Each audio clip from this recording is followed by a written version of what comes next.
Here we go. At the top of the class on a roll. And it's time to run it up, yeah, you know. Maxed out, put the pedal to the floor. Hey, on the road. Here we go, here we go. Here we go with another episode of the Alex and Smooth Show. What's up, everybody? It's your boy, Jay Smooth. And you know I got to introduce the big dog. What's up, guys? Thank you guys for checking us out. We cover current events, stuff in MMA, pretty much everything. A little bit of everything. We do some picks at the end, Yes, sir. And, dude, so we've been off for a while. I just had the baby, well, not just had the baby, but we had the baby 1 month pretty much off. Still and, fresh out the box, in my opinion. Yeah, still fresh, still new. And she's wonderful, man. Super chill baby. You obviously met her. And we're waiting on your boy to come, man. Yeah, well, if my child is anything like yours, I will be excited to spend as much time as possible because your baby is honestly perfect. And oh, thank you, man. Yeah, man. And so I'm excited. Me and my wife are we're about ready for this. It's been a cool 8.5 month journey, and it's about time. Well, you were just telling me off camera where he's like, oh, he's punching out. He's ready to come out already. Yeah, my dude is ready. He's making his way. And if time doesn't cooperate, he's going to make it happen. You know what's funny? My daughter's name, Madeline, and we were watching the fights, and she was just chill watching them. And I'm like, is she the one? Is she going to be my kid that loves to watch fights? I'm like, I think she is. I think she is going to be. I'll be so pumped, man. Right? No, I mean, at the end of the day, these kids have the mind of their own. But all we could do is kind of give them these little subtle influences like, hey, this is what Daddy likes to watch. And hopefully you like to watch it too. I know. Dude, we missed a lot of the controversy. There were some big fights. The MMA fights, of course. But, dude, did you watch the Amber Heard and Johnny Depp stuff? Oh, I was definitely on it. So on the back of my phone, I have a picture from the homie at Idea, and it's Johnny Depp flipping you off, and it's from the movie Blow. So it just kind of goes to show you the side that I was on. I think we were all on that side. Yeah.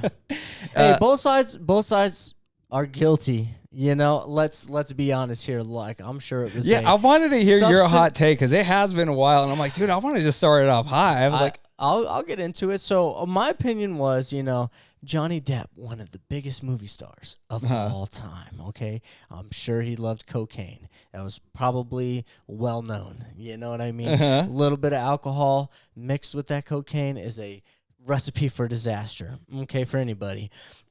You throw in a hot blonde who is got a couple screws loose. I mean, that's, that is the Johnny Depp and Amber Heard trial. It's pretty fascinating. Both sides were definitely guilty of certain things.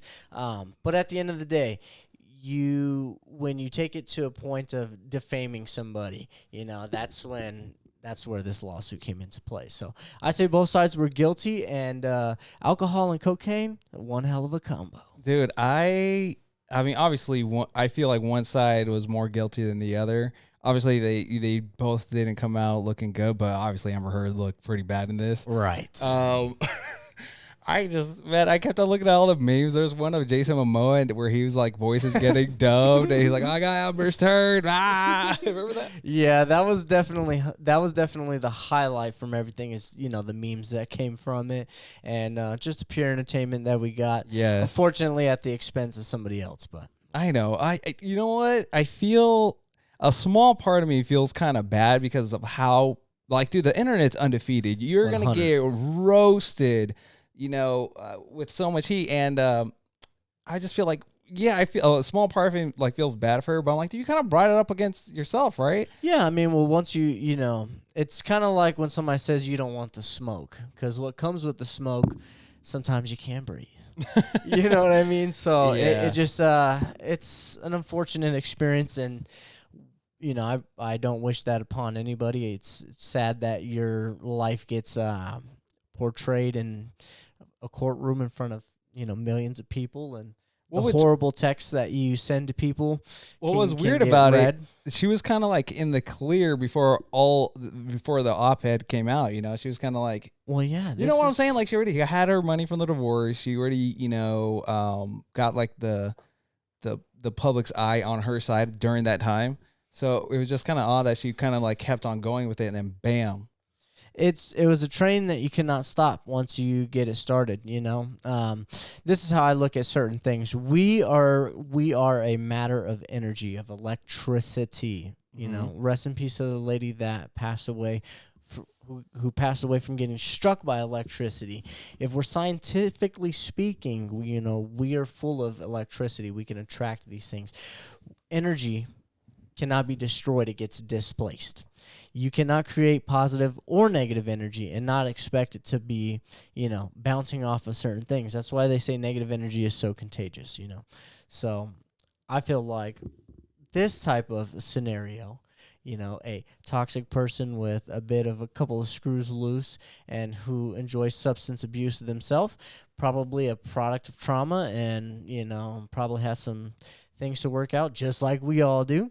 And then you got Johnny Depp over here who's, at the top of his game and nose is probably going to fall off from the amount of cocaine that he does. And, his liver's probably shutting down and just horrible combination of the two. Now, I say that with all due respect, this is all with humor and comedy, and it's supposed to be cringy, right? That's the part that makes it funny. I mean, we cannot let go of that. But at the end of the day, I was 100% on Johnny Depp's side. Yes, man. Well, after that, dude, I was getting reached out or getting tagged by all the Beetlejuice fans, right? Oh, you were.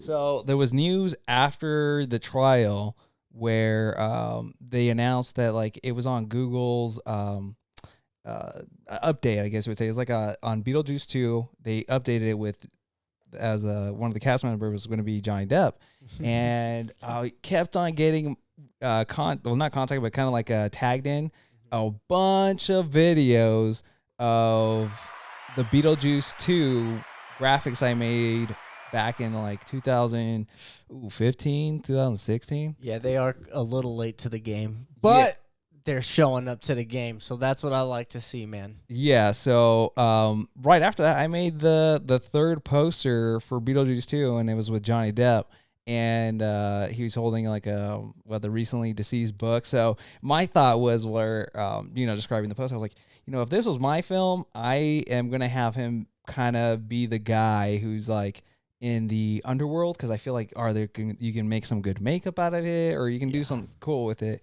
Well, I was reading the comments, and so many people were going hard. That's Michael Keaton's part. I do not give it to Johnny Depp, but put him in the movie though. Yeah, I was Michael Keaton, that's the one and only Beetlejuice. Right. And, Winona Ryder, I feel like, a good storyline would be having Winona Ryder have a daughter, a.k.a. like I was thinking of, who else would be good? 11 to take on like that Lydia's side, and like that Lydia's younger version of her, I guess you would say. Mm-hmm. And then have Winona Ryder kind of like, hey, the story left off. You and Beetlejuice got married, so that's why there was that ring in that poster.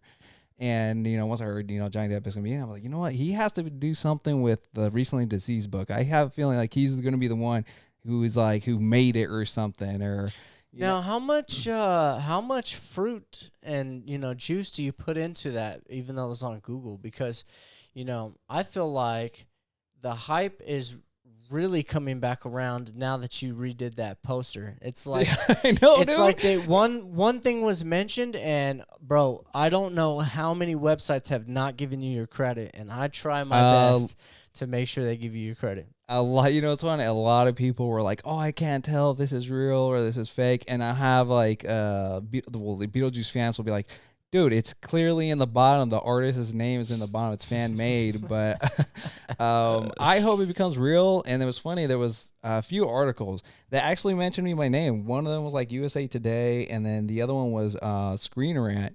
And they were just talking about the whole why I made the poster, and which was really cool. I was like, I haven't had someone write an article strictly about like the timeline or like what I, did with the vision of it. Like, oh, this is what I would have done if this is my movie. I mean, just keep doing what you're doing, dude. Like at the end of the day, your artwork is being recognized, and it's a good thing it's not coming just from a guy like me who has to wear a pair of glasses to see.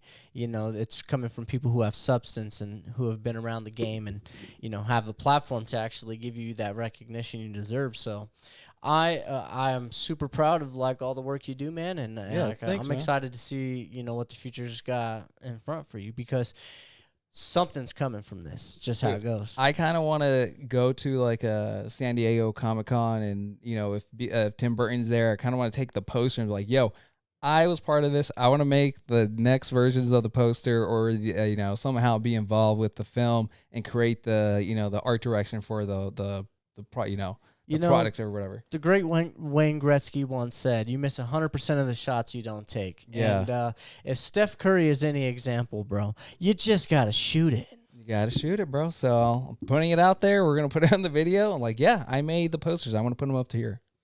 And let's kick it off with some news that just broke today. Some MMA news. So some hot news. Some hot news.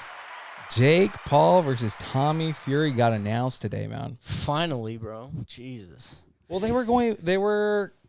Jake Paul was saying that they were kind of going back and forth, and then all of a sudden the negotiations dropped, right? Well, I'm not too sure, because I'd rather burn brain cells puffing on a stizzy pen than watching Jake Paul. But I don't really keep up too much with this. But what I do know is that for the longest time it seemed like Jake Paul was saying Tommy Fury was ducking and he hasn't signed. In my opinion, Jake Paul is clearly putting himself out there more, right? And he's not ducking the media, and he's not afraid to answer the tough questions, and he's the one, in the front lines shooting in the gym. So now that I see Tommy Fury, he's kind of stepped back out into the light and is actually acknowledging that this fight is now on, and they have the date of August 6th. I'm excited to see what comes of this fight, because is Jake Paul the real deal? Is he considered a real professional boxer? Or is Tommy Fury going to lay the hands and kind of show him, what muscle repetition and, muscle memory actually does? I don't know, because Tommy Fury, obviously I'm not a boxer. We're here to speculate. His last fight, he didn't seem like a world beater, but granted, he's only 8-0. You know what I'm saying? Yeah, he just has a big name because he was on that show. I think that And sometimes his brothers, Yes, I mean, Tyson Fury is the greatest of all time. But I think sometimes people compete to the level of their competition, so maybe he just didn't necessarily have the bar raised. Now, what if Jake Paul really does come in and, puts on a great performance? Hopefully Tommy Fury can rise to the occasion and compete. That's the question. We all know Jake Paul's going to swing. That's how it is. He's got nothing to lose, man. No, he's got nothing to lose. So he's going to come out there and he's going to try to knock you out. What you going to do about it? Oh man, I don't know, because pure boxers are gonna be like, of course Tommy Fury is gonna win easily because he's a pure boxer, he's been training for forever, and Jake Paul's the YouTuber who just came in with the hype, right? But dude, Jake Paul's been getting, he's taking it serious. He has been knocking out dudes. Granted, they've all been MMA guys, or a basketball player, so. Yeah, this is definitely the most intriguing fight out of them all. Yeah. I think it's very similar to Tyron Woodley. There's a potential for this person to actually beat them, and the expectation is for that person to beat them. So are they going to, live up to that expectation? If Jake Paul wins, dude, I'm all for it. At the end of the day, it just continues to give us content and things to talk about. But at the end of the day, the light will shine bright, and the truth will prevail, and Mother Nature, Father Time, all undefeated, and I don't think that you can take advantage of the boxing sport too much. Well, this is the first ever pure boxer he's boxed, so this is gonna say a lot where he's at in the sport of boxing, with Jake Paul. Yeah. Now, what's the plan after this? Oh, we can get into that one, but we have Jake Paul tweeting. He says, "Okay, people, he grew a set overnight. It's official. I'm taking this little Fury's head off." Yeah, it's I mean, it begins, Now the shit talking begins. Now, you said what's next. Now, we have a little interesting thing going on right here. Nate Diaz obviously tweeted, or he put it on Instagram. He says, UFC, release me now, please, or give me a fight with anyone in July or August. I have bigger shit to do. He definitely is implying he wants that Jake Paul fight. That's for sure. Yes. Which I think is a great idea. It's definitely two big names. Nate Diaz is a striker. Although he's not a boxer, he's definitely a striker. And it even tickled Dana White's fancy. So he spoke a little bit on Nate Diaz's request for release and the teasing of a boxing match against Paul. So he said, in quotations, "We're trying not to shit on anybody and disrespect anybody, but it's not like we're talking about Kamaru Usman here. We're talking about Nate Diaz. Nate's won one fight in 5 years, so we're trying to figure this thing out with him. He probably should go on and fight Jake Paul. That's a fight that makes sense." In quotations. I agree, Dana. I agree too. But so this is the thing. He says he won one fight in 5 years. I mean, Nate Diaz fought, maybe 3 times, I feel? And what's the one fight that he won? Conor McGregor? Well, I mean, if we're talking about the last 5 years, yeah, he won the first one with Conor McGregor. He lost the second one. Then he had the fight with Anthony Pettis. He won that one. And then he had the fight with George Masvidal. Lost because of the eye cut. Right. And then Leon Edwards. Right. Well, I mean, it's just crazy because Nate Diaz could have had that fight in the 5th round when he rocked Leon Edwards, almost had him out. I'm like, dude, that's why we got a petition for 6 rounds. Oh, man. I'm just kidding. But Nate Diaz is a fighter who gets better as the rounds go on, obviously, Right. I mean, what's the difference? 25 minutes, 30 minutes? Yeah. I think with Jake Paul, this would be great because Nate Diaz has a strong chin. He hasn't really been knocked out. What? Has a strong chin? Yeah, what are you talking about? Oh no. When he has been knocked out? I'm not saying like in that manner, but my dude eats some punches, bro. No, he does. What I'm saying is he doesn't get knocked out. In a sport of boxing, you want to have a strong chin because you're not, No, but he does get dropped. Let's be real here. He does get dropped. Yeah, my freaking leg kicks to Masvidal's, from Masvidal, like he gets dropped by punches. Well, Conor dropped him maybe a few times in the second fight, right? I'm just saying, if you are able to get hit, you're more susceptible to get dropped. And I just don't see him getting knocked out. I'm actually not by Jake Paul. I'm just saying, I'm intrigued to watch this fight as well. If Jake Paul can get through Tommy Fury, Nate Diaz should be next. That's a big fight. Yeah, Nate Diaz is the fight. And honestly, man, that kind of takes him on a next, he can start calling out, Conor McGregor again. Like I think Jake Paul can really call out Conor McGregor if he beats Tommy Fury, if he beats Nate Diaz. That Conor McGregor fight might be there. If he sleeps, I don't think it would ever happen, but if he were to knock out Nate Diaz, bro, then you have something over Conor. We're all not acknowledging, though, that Jake Paul weighs 190 pounds. Yeah. He's 20 pounds heavier than Nate Diaz when he weighs in at fight night. You know what I mean? So, like, I don't know. We're not acknowledging he's a bigger dude. Just a little bit. That's true. That's something I wasn't even thinking about. Speaking of Conor McGregor. Yes. George Mossvidal called for the match against Conor McGregor next, and he said, before this guy overdoses on cocaine and then the fight never happens and I don't get to make all that easy money, I just want to break Conor's face. Let's get that paycheck. Let's get that out of the way and sell the most pay-per-views ever before this guy does harm to himself or somebody else. Oh. Yeah, that's right. I pressed the button. Yeah, no, I'm loving this, all right, because George Mossvidal should be calling for the money fights at this point. He's not going to contend for a belt. I'm just keeping it 100 with you. He's not going to compete for the welterweight belt. I don't think these legal troubles with, Colby Covington are going to free up anytime soon. I'm sure that'll still allow them to fight and make money, but I really don't see them squashing that beef, and I don't think that they'll fight under the UFC banner again. I just don't see that happening. You don't think they'll do the rematch? I feel like that fight... No. Oh, are you kidding me? That fight would be so much bigger because of all the drama that happened. It would be, but I think Colby Covington will not allow that to happen. If you look at how he's approached this whole situation, he's, suing... George Mossvidal because he's obtained some brain injury and the Rolex got hurt, the Polex or whatever it was. He's the kind of person that has taken that type of route. I don't think he's going to reward George Mossvidal with the biggest fight of his life. That's tough because, you know what? They should just drop it and have a bigger fight because their third fight would be so much bigger if, All right, let me ask you this. Okay. Who wins that fight?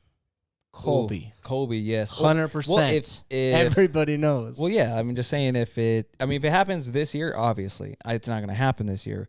Masvidal needs to improve on his wrestling because the top two guys, Kamaru Usman, Colby Covington, are both wrestlers. Masvidal needs to do exactly what he did and call out a guy like Conor McGregor. A striker, yes. A striker. Call out a Nate Diaz. Run the BMF fight back. Because there was that controversy in the BMF fight. Yeah. So I think that's the type of approach that George Mossvidal should do. I think I've been pretty adamant on saying he should take those red panty nights and not be tripping about trying to go for the belt because at this point in your career, you can make more money and not have to fight the best dudes. Yeah. You could catch a Conor McGregor on the comeback, you know what I mean, and kind of put the nail in the coffin. Yeah. Talking about the money fights, there was people have been talking about who should Nate fight, and what's his name? Khamzat has been brought up quite a bit. Well, that's horrible. Why? Because let's be real here. Khamzat is going to smother Nate Diaz, and it's not. I feel like even though let's say he wanted to take it to ground, I don't think he would want to take it to ground. I think he would want to beat him standing up, kind of like the Gilbert Burns fight. He could have taken Gilbert Burns to the ground. I respect Nate Diaz and his ground game and what he has to offer, and I know he doesn't get to show it too much lately because people would just want to stand and bang with him. Yeah.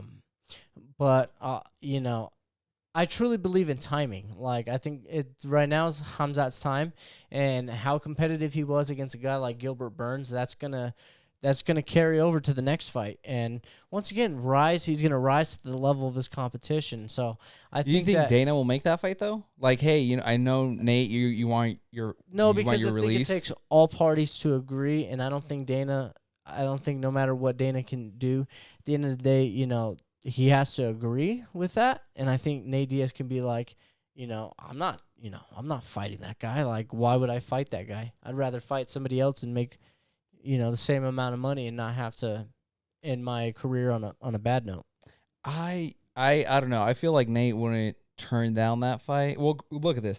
Dana was asked that question, like, hey, what's going on with Nate? He just asked for his release, during that Mac Life interview. And, Dana just went like, hey, contractually, we have to give him a fight. It doesn't even sound like they have offered him any opponent yet. And Nate Diaz just wants to get the fight so he can leave the UFC. Well, they definitely offered him Khamzat, and he was like, fuck no. You think so? I'm pretty sure, bro. You think so? I'm pretty sure. Maybe they didn't offer a lot of money?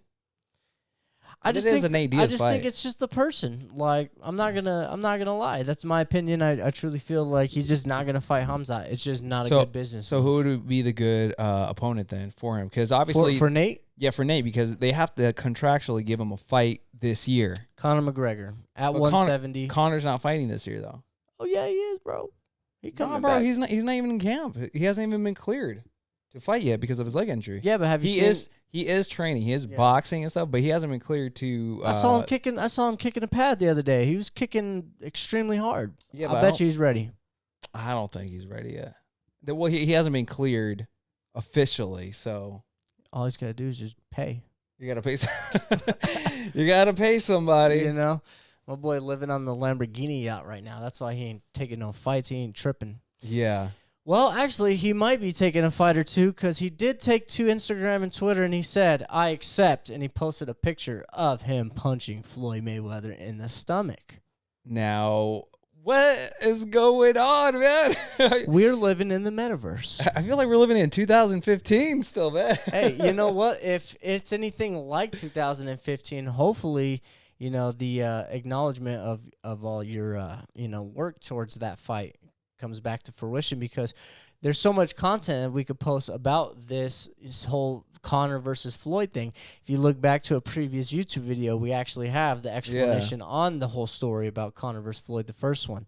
So hopefully, you know, we could run that back and you can get some, you know, some more cakes made and hopefully some more posters made. I know. I would have to reach out to the UFC and be like, hey, I really would want to work with, you know, this second fight. Well, you got now I got their contact info. Yeah. Shoot. I hope it does happen. That would be awesome. You know, that would be. I just feel like, you know what, Conor just didn't have the stamina in the first fight, and I mean, now that he knows that this is the pace that you're gonna have to fight Floyd at, you might have a better chance. I still give it to Floyd though. This is his craft. He's 50-0 for a reason, man. Do I think, you know, Conor's gonna knock him out? No. Do I think he's gonna win by points? No, you know what? It's just tough to pick against Floyd. After watching their first fight, it's very hard. I agree. To pick against Floyd. Know, and where I'm at this point in time in my life, I don't think Conor wins another professional type of competition. You know, what? I think whether it's boxing, MMA, I think he will win a few more fights. I think it will be like sprinkled here and there. I think like win one, lose a couple, and then like I've just had many cars in my life, right? And sometimes you look at the tire tread, and sometimes it's just, you know, the tires are just a bit used and abused. Oh my god! And I feel like that's where he's at. You know, I got some Firestone tires. You know what I'm saying? If you ain't got the open credit line, you know, you can't go get new tires on demand. So, I feel like, you know what? I feel like he's just kind of. He's cemented his place in the sport as the double champ, and we'll never forget what he's done. You know, and you know what? A better way probably to like wrap that is just like, he's only going to be doing super fights. Win or lose, there's only going to be big names to attach. He's to a winner at the end of the day. Yeah, you know. Plus, he made so much money already. Like, why would he want to compete with like? He shouldn't. Yeah. Just like I was mentioning with George Mossvidal. I mean, at this point, it's all about the money, you know. But when I'm saying like competition wise, man, you know, like this is not peak Conor anymore. It's just not peak Conor, and I'll still tune in and I'll watch all these fights. But realistically, you ain't gonna take one from Floyd.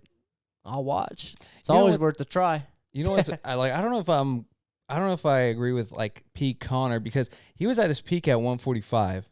Right, because he was always the bigger fighter, the heavier puncher. And as he went up in weight classes, the fights have been getting a lot harder for him. So I don't know if that was just. I don't know if he's never defended the belt ever.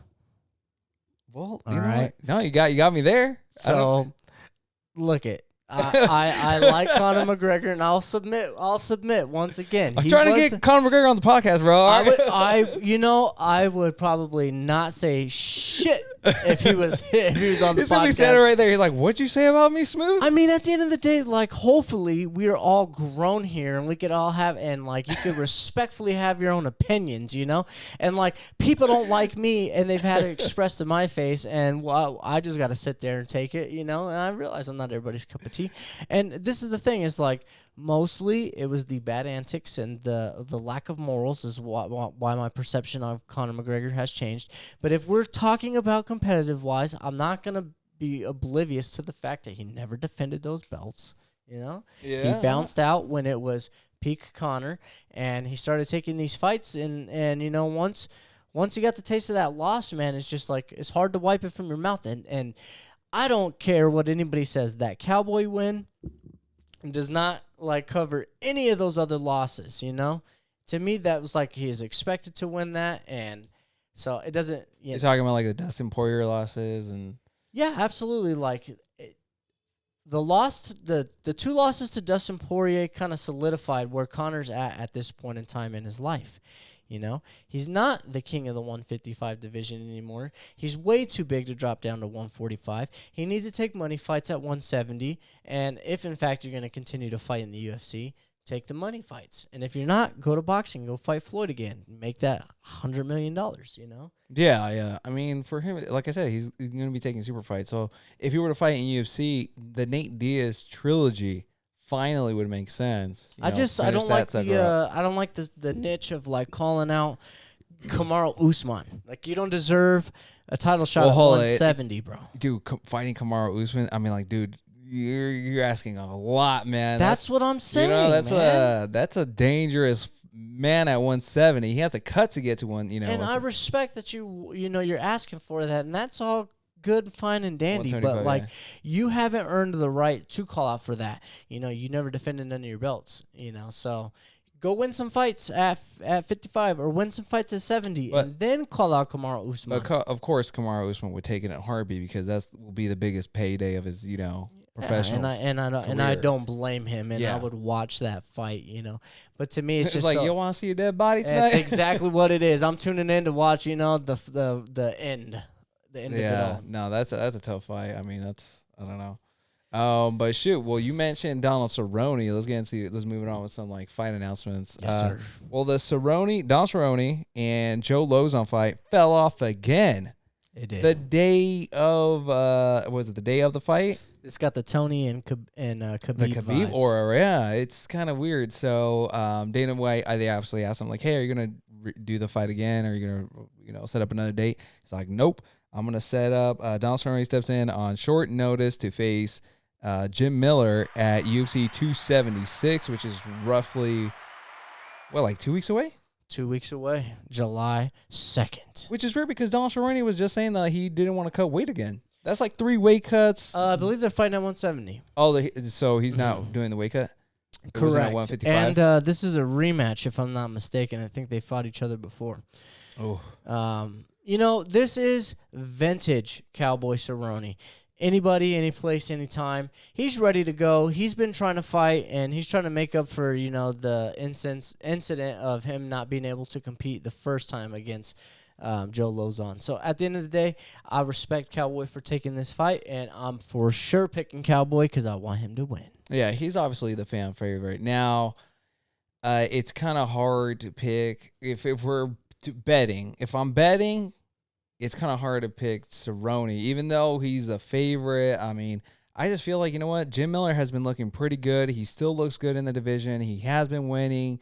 Where Donald Cerrone has been losing a few of his fights. Actually, this last couple fights he's been losing. So, if I'm a betting man, I'm putting my money on Jim Miller. Yeah, for sure. Especially if Cowboy's the favorite. I mean, if you think there's some money to be made. Yeah, if Jim Miller's the underdog, shoot, I'm putting some money on Jim Miller. But is this Donald Cerrone's last fight? Like, how many fights he has left? So, from my understanding, what I heard from his interviews is that this will be his 48th fight. He wants to fight 50 times. So that leaves 3 fights. So this one? Well, this one will be his 48th. Oh, this will be his 48th. So 2 fights after. Okay. From what he said. From what he says. Now, oof, that's tough, man. 2 more fights? Who would you match him up against with? Like, you can't fight like a hungry lion. You would have to fight almost like a veteran within that time. Bobby Green. Bobby Green would be a good one. Well, Bobby Green's still up there, man. He's still good. Yeah, but I mean, big fights. Like, who would it be? Would a Nate Cerrone fight make sense? Tony Ferguson, yes, that would be a good one. I feel like they're kind of like veterans in their name, Why not? Why not? So that would be like 49th, and who would be the 50th? Send him off with Conor again. Give him a chance, no? Y'all want to see a dead body? I don't know. That's a good question. I'd have to really sit down and go through the division. Yeah, that's a tough one, man. That's a tough. If he has 2 more fights, I thought this was his last one, to be honest. I believe he has a couple more. Well, we'll see it, man. So we're talking off air. Marlon Vera versus Dominick Cruz is coming to San Diego August 13th. Speaking of somebody who should probably be on their last fight. Who? Dominick Cruz. Are you kidding? I wish I was. Dude, he's ranked 11. He's still up there, man. Yeah. whatever. This guy's on the decline, bro. No, I'm just kidding. Okay, I gotta stop with the hot takes, man. I know, it's man. just so fun. It's just fun. It's fun. We haven't been here in a while. Keeps it spicy. We keep it spicy. I've never really been a fan of Dominick Cruz's fighting style, and I think I've expressed that on the Ringside Beer Show as well as early on in the Alex and Smooth Show. I'm just not necessarily the biggest fan, and I feel that he's now being utilized, right, like in this scenario, especially as a stepping stool, and I don't think that's what? I don't think that's necessarily like the best way to have Dominick Cruz go out. I think they're kind of setting Marlon Vera up for a potential title shot. If he knocks out Dominick Cruz, which he has the potential to do, he might be in line for that belt. He might, but Dominick Cruz is not like an easy fight. I'm not saying that he is, but what I'm saying is, competitively speaking, I think you should be providing Dominick Cruz with what they would call tomato cans. What? Bro, I've always expressed that you got to put these older fighters, you got to have them go out on a high note. Yeah. Stop putting them against these young, hungry cats who are competing for the belt, and you're allowing your name to be used and abused. I respect Dominick Cruz. I respect these older fighters, and that's why I want to see them go out on top, not fighting these big name guys, right? Like, to me, I don't know, they should be getting served tomato cans, in my opinion. I don't know. I have a totally different viewpoint on that. I feel like Dominick Cruz is still on top of his game. I don't feel like Marlon Vera is like out of his league where he can't win the fight. Like, I feel like I'm just going off. And Dominick Cruz is very technical too. I'm going off in comparison to what he's accomplished in his career. He's accomplished the belt. He's defended it, and he's gone back and got it. So when the bar's set that high, and you're now ranked 11, I don't think that you're necessarily at the top of your game.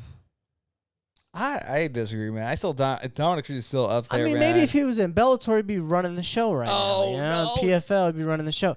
But we're talking about the UFC, the bantamweight division. He's going to face number 7 ranked Marlon Vera. That's my boy Chito. Yeah, Chito has been doing great. He's on the come up. What Sean O'Malley's fighting in 2 weeks, and if he wins that fight, dude, I think Sean O'Malley and Marlon Vera should run that back. That'd be a big fight. But Dominick Cruz is not I don't think he will be a huge underdog in this fight, man. Dominick Cruz, I have a feeling he's a lot more technical. This is a tough fight for Marlon Vera, man. Not saying like Marlon can't get it done. I'm just saying like this is gonna be a tough one. Well, I hope I'm not implying and coming off like this guy's a cakewalk. What I'm just saying is that. Oh, I thought that's what you were saying, bro. No, man. See, like maybe you're just assuming. I'm just saying. I could have sworn you said that, man. I was like, how I'm approaching it is that I just feel like they should be serving him tomato cans because he shouldn't be having to fight, claw, and scratch for a win, and be at the. I think he should just, it's kind of time to wind it down, stop fighting these young, hungry killers, get some dubs under your belt, and kind of sail off in the sunset.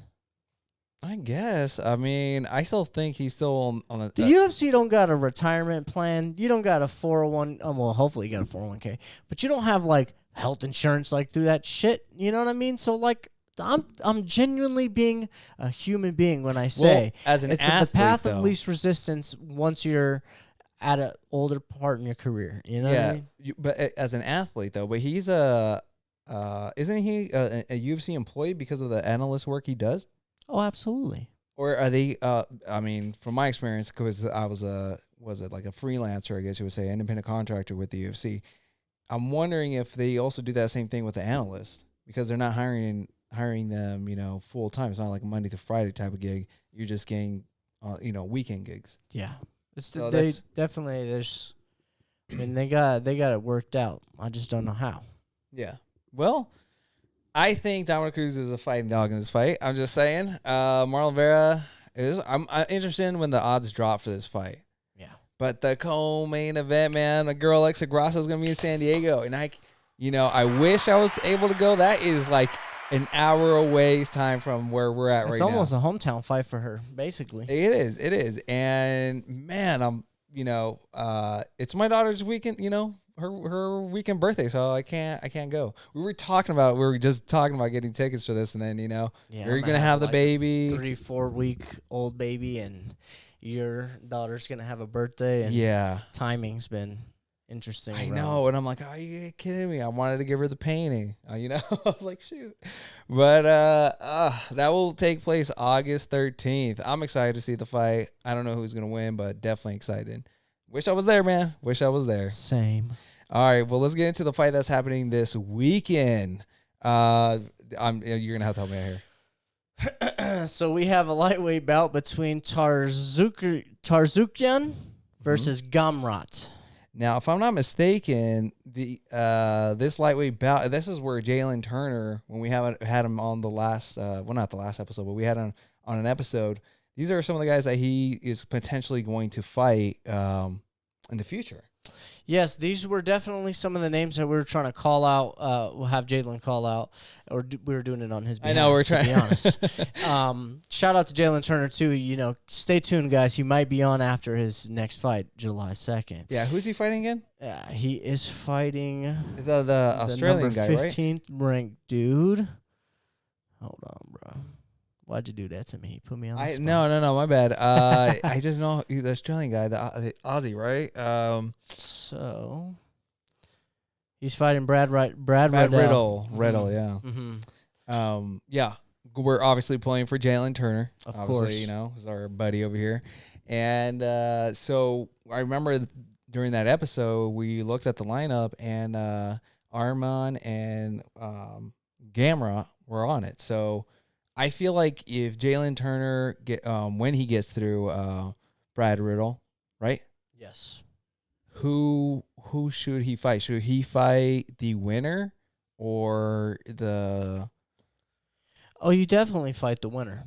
Okay, well, obviously, because he wins. Jalen's gonna snag that 15 spot, and 11 and 12. Essentially, they're just basically exchanging positions.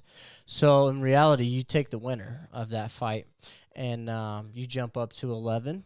And from there, you crack the top 10, and from there, you get a title shot. It almost seems like the path is already aligned. He just kind of has to put his head down, keep working, and which he does an amazing job at already. And you got the whole entire Inland Empire backing you up, man. So whether it's Arman Tarzukian or it's Matuzuz Gamrot, either one of them fools, they could all get it. Yeah, I got to applaud you, man. You reading those the other day? Yeah, I butchered it, but it's worth a try. Yeah, I'm like, I'm nowhere getting near that. That's why I said the easiest part of the race. But they have Arman as the favorite, a minus 285 in this fight. That's a pretty, I would say close. I wouldn't call that too big. Yeah, it's a, I would say fairly average. Yeah. You think he might get the knockout on this one? Somebody's getting knocked out. Someone's getting knocked out on this one. But the co-main event's interesting too. Neil Magny versus, you're gonna help them out here. Shavkat Romanov. Yes. Rakhmonov. I'm kind of surprised. They have Neil Magny as the underdog as a plus 320. That's actually pretty big underdog. Well, I don't know if you've seen Shavkat fight, but my boy be laying the hands down, and he's trending. So, but against Neil Magny, that is a pretty big heavy favorite. Right? Because I have a feel. I'm like, dude, Neil Magny is still winning. He's not getting completely dominated and getting beat up. It was kind of weird. Kind of weird having see him as a huge underdog. Kind of weird. I mean, just kind of makes you want to put some money on Neil Magny. Right? That's what I was thinking.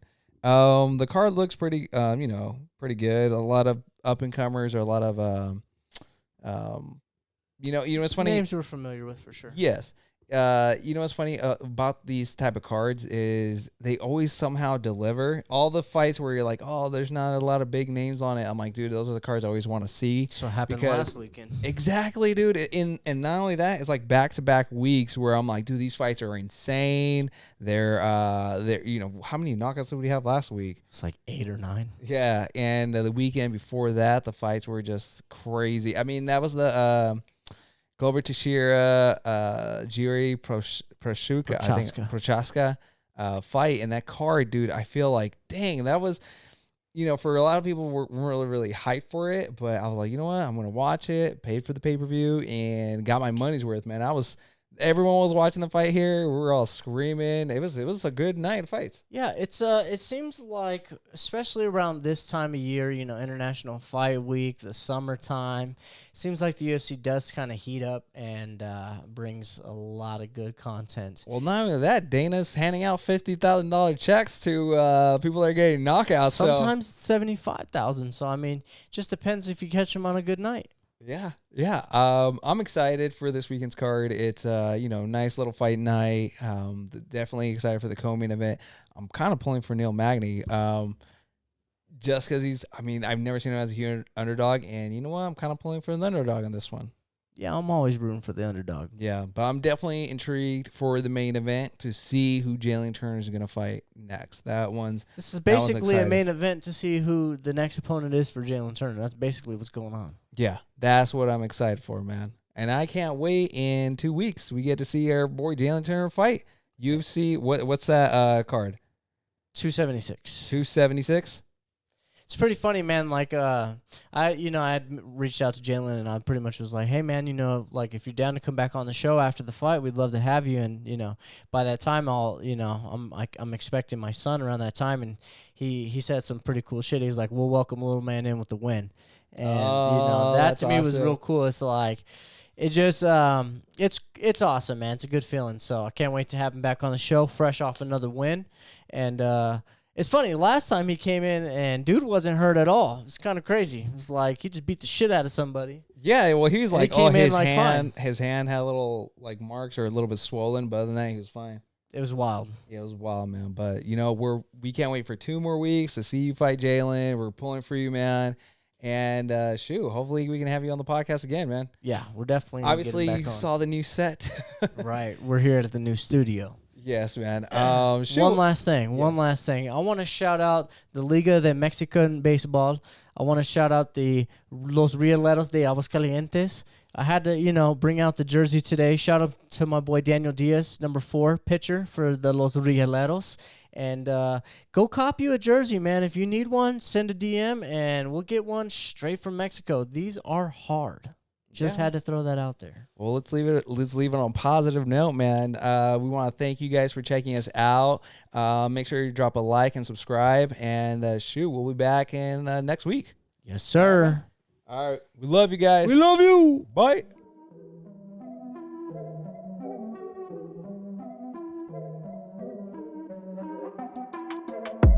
Here we go. At the top of the class on a roll. And it's time to run it